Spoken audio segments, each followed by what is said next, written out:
नमस्कार दोस्तों, आज की इस वीडियो में हम पॉलीकैब कंपनी का डिस्कशन करेंगे। दोस्तों, इस कंपनी ने लास्ट 4 महीने में 70% की रैली दिखाई है। ऐसी बड़ी रैली क्यों आई है दोस्तों? और कुछ ही समय पहले ये कंपनी न्यूज में भी थी, तो वो किस कारण से थी, ये सब आज हम डिस्कस करेंगे। पहले हम दोस्तों इसका चार्ट देख लेते हैं। तो इसका चार्ट देखें दोस्तों, तो आप देख सकते हैं कि ये बड़ी गिरावट आई थी। यहाँ ये बड़ी रेड कैंडल देख सकते हैं जो कि 11 जनवरी 2024 की है। इस दिन दोस्तों इसमें बड़ी गिरावट आई थी और ये वो पीरियड है दोस्तों यहाँ पे न्यूज आई थी। तो ये 3 ट्रेडिंग डे में दोस्तों अच्छी खासी गिरावट आई थी इस कंपनी में। इसमें न्यूज ये थी दोस्तों कि इस कंपनी पे इनकम टैक्स का छापा पड़ा था दोस्तों। तो इनकम टैक्स के सर्वे के कारण दोस्तों इस कंपनी का शेयर इन 3 ट्रेडिंग डे में काफ़ी गिर गया था। इस गिरावट को देखें दोस्तों, तो ये गिरावट लगभग 30% की थी। लेकिन उसके बाद क्या हुआ दोस्तों? इनकम टैक्स का सर्वे था, न्यूज में ये शेयर तो गिर गया दोस्तों, लेकिन ये एक अच्छी क्वालिटी लार्ज कैप कंपनी थी जिसका बिजनेस मॉडल शानदार है दोस्तों। और उसके बाद कोई भी ऐसी फॉलोअप न्यूज नहीं आई, कोई भी ऐसा डिटेक्शन नहीं आया कि इनकम टैक्स ने कितना डिटेक्शन किया है, कितने टैक्स की चोरी बताई है, जो कि अभी तक कंपनी ने अभी Q4 के रिजल्ट के साथ भी बताया है कि कोई भी ऐसा नोटिस उनके पास अभी तक नहीं आया है। तो ऐसे में दोस्तों वहाँ पे गिरावट तो हो गई, लेकिन उसके बाद इस शेयर ने वापस मुड़ के नहीं देखा और वहाँ से एक तरफा रैली आई है। और उसके बाद दोस्तों इस कंपनी ने अब तक 70% के रिटर्न दे दिए हैं। वहीं दोस्तों इस इवेंट के पहले की बात करें कि यहाँ जो इनकम टैक्स की सर्च हुई थी उसके पहले की बात करें, तो उसके पहले ये शेयर किस तरह से रन किया है। तो उसके पहले दोस्तों अगर देखा जाए तो इस शेयर ने कभी भी ऐसा बड़ा मौका नहीं दिया, कभी भी ऐसी बड़ी करेक्शन नहीं आई थी दोस्तों। लिस्टिंग के बाद से देखा जाए दोस्तों तो इस शेयर ने कभी भी ऐसी बड़ी गिरावट नहीं दिखाई और ये एक तरफा रैली दिखाई इस शेयर ने जब से इसकी लिस्टिंग हुई। लेकिन इस इवेंट के कारण दोस्तों इसमें अच्छी खासी 30% की गिरावट आई थी। और इसके रिसेंट हाई से, इस इवेंट के पहले जो हाई मारा था दोस्तों इस स्टॉक ने, वहाँ से अगर देखें कि गिरावट कितनी थी, तो वहाँ से गिरावट लगभग 34% की थी। तो ये एक अच्छी करेक्शन में मिल रहा था शेयर दोस्तों। तो अगर उस टाइम किसी को इस कंपनी में कन्विक्शन होता दोस्तों, इसके बिजनेस मॉडल पे उसको भरोसा होता और यहाँ पे वो परचेज कर लेता इस एरिया में, तो अब तक अच्छे खासे रिटर्न होते। और सिर्फ ये शॉर्ट टर्म के लिए नहीं दोस्तों, लॉन्ग टर्म के लिए जिस तरह के रिजल्ट ये कंपनी प्रोड्यूस कर रही है उस हिसाब से देखा जाए तो एक लॉन्ग टर्म के लिए अच्छी ग्रोथ कंपनी है दोस्तों। तो दोस्तों अभी इस कंपनी का Q4 का रिजल्ट आ चुका है, Q4 2023-24 का। तो हम इसके Q4 के रिजल्ट को डिस्कस करेंगे, year on year, quarter on quarter उसके रिजल्ट को एनालाइज करेंगे और इसके डिटेल्ड फंडामेंटल्स और बिजनेस मॉडल को भी आज के इस वीडियो में हम एनालाइज करेंगे। अब दोस्तों हम इस कंपनी के फाइनेंशियल्स लॉन्ग टर्म में देखेंगे।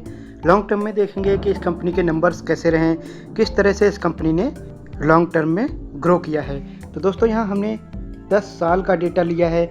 10 साल के पीरियड में हम देखेंगे इसकी रेवेन्यू ग्रोथ कैसी रही। तो अगर रेवेन्यू की बात करें दोस्तों फाइनेंशियल ईयर 2014-15 में, तो इसका रेवेन्यू 4707 करोड़ था, जो अभी बढ़कर 18,039 करोड़ रुपए तक पहुंच गया है दोस्तों। वही अगर कंपाउंडेड रेवेन्यू ग्रोथ की बात करें दोस्तों कि किस तरह से कंपाउंड की है इसका रेवेन्यू ग्रोथ, तो 10 साल के पीरियड में देखें तो इसका रेवेन्यू ग्रोथ दोस्तों 16% CAGR है। तो 10 साल के लंबे पीरियड में इसने 16% से ग्रो किया है, जो कि थोड़ा लोअर साइड है दोस्तों। वहीं अब हम 5 साल के पीरियड में देखें तो इसका रेवेन्यू ग्रोथ 18% का है, जो कि एवरेज ग्रोथ है दोस्तों, ये थोड़ा लोअर साइड में दिख रही है। वहीं अगर लास्ट 3 ईयर्स की बात करें तो यहाँ कंपनी ने अच्छे से ग्रो किया है। लास्ट 3 ईयर्स में 27% की CAGR ग्रोथ है इसके रेवेन्यू में। वहीं लास्ट 1 ईयर का डेटा देखें तो लास्ट 1 ईयर में ये कंपनी 28% से ग्रो की है दोस्तों। तो इसका रेवेन्यू ग्रोथ देखें दोस्तों तो रिसेंट टाइम में तो अच्छा रहा है। रिसेंट 3 से 4 साल के पीरियड में देखें तो इसकी रेवेन्यू ग्रोथ अच्छी रही है, लेकिन लंबे समय में बहुत अच्छी इसकी रेवेन्यू ग्रोथ नहीं है, थोड़ा लोअर साइड में है। तो ये रहा इसका दोस्तों रेवेन्यू ट्रेंड। अब इसी तरह देख लेंगे हम दोस्तों इसका नेट प्रॉफिट ग्रो किस तरह से किया है। तो 10 साल के पीरियड में इसका अगर नेट प्रॉफिट देखा जाए दोस्तों, तो फाइनेंशियल ईयर 2014-15 में इसका नेट प्रॉफिट 164 करोड़ रुपए था दोस्तों, जो अभी बढ़कर फाइनेंशियल ईयर 2023-24 में 1803 करोड़ हो चुका है दोस्तों। तो यहाँ अगर देखा जाए 10 साल के पीरियड में कि इसका CAGR प्रॉफिट ग्रोथ कितना रहा है दोस्तों, तो वो 35% है। तो प्रॉफिट के फ्रंट में देखें तो इसका CAGR अच्छा है दोस्तों, 35% CAGR से लास्ट 10 साल में इस कंपनी के प्रॉफिट ग्रो हुए हैं। वहीं लास्ट 5 ईयर्स के अगर पीरियड में देखा जाए दोस्तों, तो इसका नेट प्रॉफिट ग्रोथ 29% रहा है। वहीं लास्ट 3 ईयर्स में 27% और लास्ट 1 ईयर की बात करें तो लास्ट 1 ईयर में 47% से इसका नेट प्रॉफिट ग्रो किया है दोस्तों, जो कि बहुत ही अच्छा नंबर है। तो दोस्तों नेट प्रॉफिट के फ्रंट में देखें तो इस कंपनी ने ज़्यादा बेटर ग्रोथ दिखाई है। नेट प्रॉफिट इसका रेवेन्यू के कंपैरिजन में काफ़ी बेहतर ग्रो किया है दोस्तों। तो नेट प्रॉफिट का ट्रेंड इसका बहुत ही अच्छा है दोस्तों, लास्ट 10 ईयर में देखा जाए तो। अब दोस्तों हम इस कंपनी के कुछ बेसिक डिटेल्स देख लेते हैं, जैसे कि मार्केट कैप की बात की जाए दोस्तों तो इसका मार्केट कैप 96,655 करोड़ है दोस्तों। लगभग 1 लाख करोड़ की मार्केट कैप की कंपनी होने वाली है दोस्तों ये। तो ये एक बड़ी लार्ज कैप कंपनी है जो कि अच्छा ग्रोथ दिखा रही है। तो दोस्तों इस फ्रंट में देखा जाए तो high growth large cap company है ये। वही करंट प्राइस की बात करें दोस्तों तो इसका करंट प्राइस 6431 है इसका दोस्तों करंट प्राइस। वही 52 वीक हाई और लो की बात करें तो इसने आज ही 6470 का हाई मारा है दोस्तों, और इसका जो 52 वीक लो है वो 3295 है दोस्तों। तो ये अभी ऑल टाइम हाई पे है ये शेयर, और उसका कारण भी है दोस्तों ये कंपनी लगातार अच्छे रिजल्ट प्रोड्यूस कर रही है, इसलिए इसकी डिमांड काफ़ी ज़्यादा है और ये एक ऑल टाइम हाई पे चल रही कंपनी। वहीं स्टॉक पीई की बात करें दोस्तों तो वो 54.2 है, जो कि रीजनेबल है दोस्तों। जिस तरह की ग्रोथ दिखा रही है कंपनी उसके अकॉर्डिंग ये इसका पीई रीजनेबल है। ये हम देख लेते हैं पीजी रेशियो के अकॉर्डिंग। पीजी रेशियो क्या है? पीजी रेशियो की बात करें दोस्तों तो वो 1.87 है, जो कि हम 2 के बिलो होता है पीजी रेशियो तो उसको अच्छा मानते हैं। तो इस कंपनी में देखा जाए तो इसका पीजी रेशियो अच्छा है दोस्तों, क्योंकि इसकी ग्रोथ ज़्यादा है। यहाँ हमने पीई को 5 ईयर्स के कंपाउंडेड प्रॉफिट ग्रोथ से डिवाइड किया है दोस्तों। लॉन्ग टर्म का प्रॉफिट ग्रोथ लेते हैं दोस्तों, 5 साल के पीरियड का जो CAGR प्रॉफिट ग्रोथ होता है उससे हम डिवाइड करते हैं, तो वहाँ इसकी पीई ग्रोथ के रिस्पेक्ट में आ जाती है रेशियो। तो इसका जो पीजी रेशियो है 1.87 है, जो कि रीजनेबल है दोस्तों, 2 के नीचे है, जो कि अच्छी चीज़ है।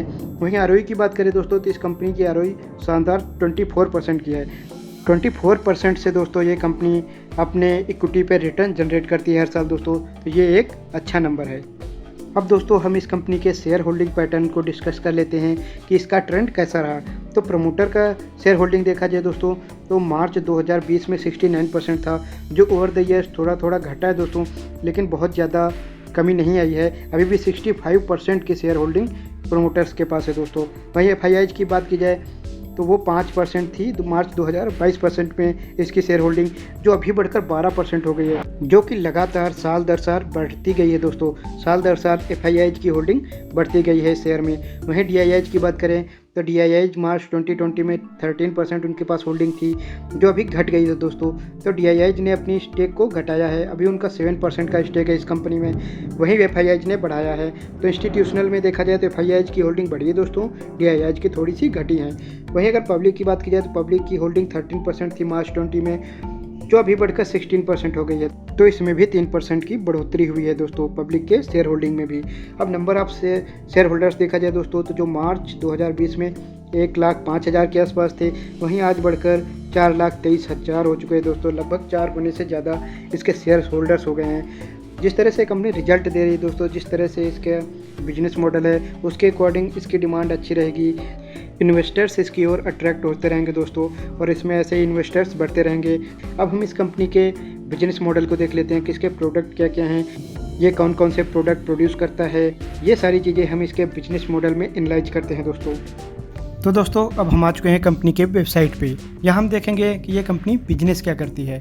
तो दोस्तों इसके प्रोडक्ट लाइन की बात करें तो ये केबल्स एंड वायर्स सेक्टर में काम करती है, जिसके साथ साथ ये स्विचेस भी बनाती है दोस्तों, और फैन सेगमेंट में भी ये अपने प्रोडक्ट बनाती है दोस्तों। वही लाइटिंग एंड ल्यूमिनरीज में भी इसके प्रोडक्ट हैं। टेलीकॉम सेक्टर में भी ये अपनी सर्विस प्रोवाइड करती है, अपने प्रोडक्ट बनाती है दोस्तों। वहीं अप्लायंसेस भी बनाती है, electrical appliances, switch gear, solar से रिलेटेड प्रोडक्ट भी बनाती है दोस्तों ये कंपनी। सोलर पैनल हो गए, सोलर इन्वर्टर हो गए दोस्तों, और सोलर लाइट्स भी। वहीं UPVC conduits and fittings, EPC। तो दोस्तों आप इसकी वेबसाइट में आके इसका डिटेल में प्रोडक्ट्स देख सकते हैं कि ये क्या क्या मैन्युफैक्चर करता है दोस्तों। वहीं अगर दोस्तों इंडिया में इसके प्रेजेंस की बात करें तो इसके 4,300+ डीलर्स एंड डिस्ट्रीब्यूटर्स हैं दोस्तों, जो कि अच्छा नंबर है। वहीं 2 लाख से ज़्यादा इसके रिटेलर्स हैं दोस्तों, जो रिटेल में सेल करते हैं इसके प्रोडक्ट्स को। अब दोस्तों कुछ इंपॉर्टेंट डिटेल देख लेते हैं, जैसे कि इस कंपनी का मार्केट शेयर कितना है। तो भारतीय मार्केट में दोस्तों इसका लगभग 24% का मार्केट शेयर है, जो कि काफ़ी अच्छा नंबर है। वहीं इसके 25 मैन्युफैक्चरिंग फैसिलिटीज़ है दोस्तों, और आगे देखा जाए तो 70 कंट्रीज में ये एक्सपोर्ट करता है अपने प्रोडक्ट्स को दोस्तों। अब दोस्तों इसके प्रोडक्ट को हम देख लेते हैं कि इसका प्रोडक्ट मिक्स क्या है। इसके रिवेन्यू में कौन सा सेगमेंट कितना कंट्रीब्यूशन करता है।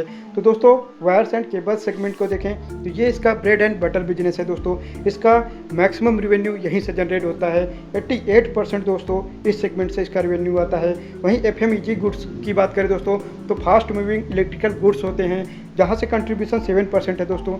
इसमें लाइटिंग, फैंस और जो सोलर गुड्स हैं, सोलर पावर जनरेट करने वाले सोलर लाइट्स, सोलर पैनल्स, वो सारी चीज़ें इसमें आ जाते हैं दोस्तों। वहीं अदर्स से इसका 5% कंट्रीब्यूशन इसको होता है। वहीं अगर दोस्तों इसके मोड ऑफ सेल्स को देखा जाए तो डोमेस्टिक में इसका सेल्स मैक्सिमम है। 92% इसके प्रोडक्ट डोमेस्टिक मार्केट में सेल होते हैं।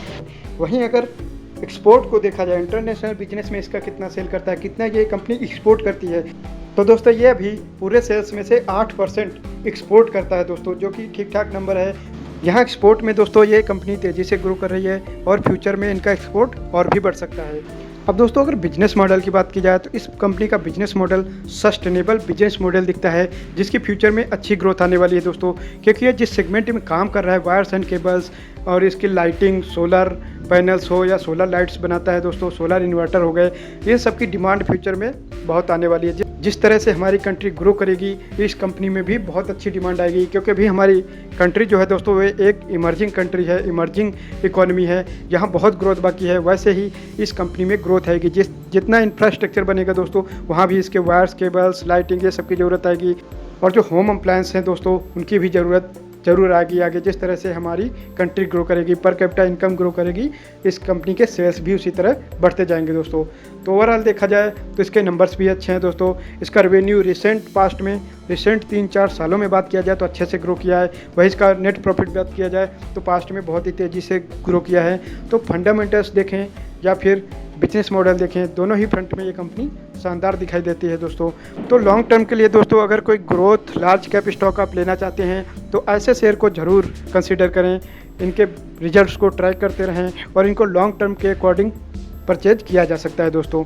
तो आज के इस वीडियो में यहीं तक एनालिसिस रखते हैं। मिलेंगे नेक्स्ट वीडियो में किसी और अच्छे स्टॉक के एनालिसिस के साथ। नमस्कार दोस्तों।